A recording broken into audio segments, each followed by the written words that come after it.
সেই লোকটি সংবাইওয়ের হাসপাতালে জন্ম নেওয়া এক সাধারণ মানুষ ছিল, কিন্তু তার জীবন সেই দিনই ধ্বংস হয়ে গেল যখন তার নিজের স্ত্রী জ্বলন্ত ভিলাতে আগে থেকেই বোমা পেতে রেখেছিল। যখনই স্বামী এবং নতুন ম্যানেজার গাড়িতে বসতে যাচ্ছিলেন, তখনই এক প্রচণ্ড বিস্ফোরণ হল এবং মহিলাটি ধ্বংসস্তূপের নিচে জীবন্ত চাপা পড়লেন। সেই মুহূর্তে স্বামীর পুরো শরীর কাঁপছিল। সে হাসতে হাসতে আর কাঁদতে কাঁদতে পাগলের মতো আগুনের মধ্যে ঝাঁপিয়ে পড়ে স্ত্রীকে বাঁচাতে দৌড় দিল। কিন্তু সে জানত না যে এই সবই তার স্ত্রীর প্রতিশোধের পরিকল্পনার একটি ছোট অংশ মাত্র। মাত্র এক সপ্তাহ আগে তার স্ত্রী তার প্রথম সন্তানের আগমনের অপেক্ষায় ছিল। তখনই হঠাৎ ৩ জন নারী ঘরে ঢুকে পড়ল। এক মুখোশধারী নারী তাকে রক্ষিতা বলে গালিগালাজ করল।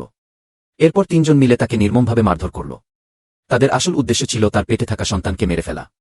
সেই মারধরে মহিলাটি কেবল তার সন্তানকেই হারাল না, বরং চিরতরে মা হওয়ার ক্ষমতাও হারিয়ে ফেল এবং তাকে হাসপাতালে বাঁচানোর চেষ্টা করা হচ্ছিল। ঠিক সেই সময় স্বামী তার ভাই এবং নতুন ম্যানেজারের চিন্তায় মগ্ন ছিল। সে আইন বিভাগে গিয়ে ম্যানেজারের জন্য একটি সুপারিশপত্র লিখিয়ে নিতে চেয়েছিল যাতে সে শান্তিতে থাকতে পারে। এই কাজ তার ভাইয়েরাও সহ্য করতে পারেনি। সবার মনে হল এই লোকটি তার স্ত্রীর যোগ্য নয়। কিন্তু সে নিজেকে নিরুপায় বলতে থাকল।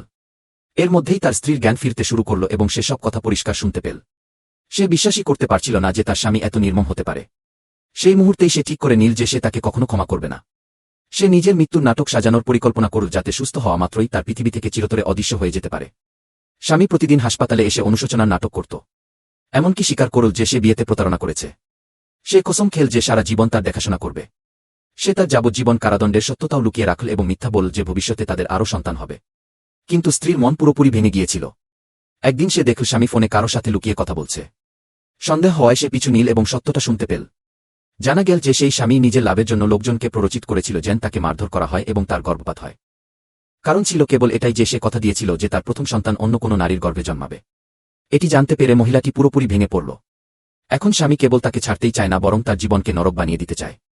সে চেয়েছিল প্রথমে স্ত্রী পাগল হয়ে যাক, তারপর তাকে মেরে ফেলা হবে। স্বামী প্রকাশ্যে সেই নারীর যত্ন নিতে শুরু করল যাকে সবাই তার হবু কনে বলত।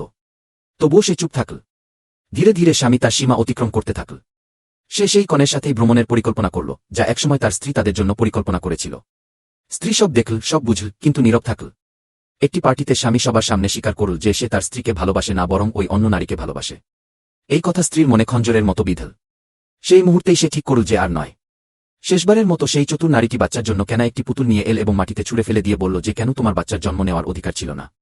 কারণ তোমার স্বামী কেবল আমার কাছেই সন্তান চায়। সামান্য একটু ষড়যন্ত্র আর তোমার বাচ্চা শেষ।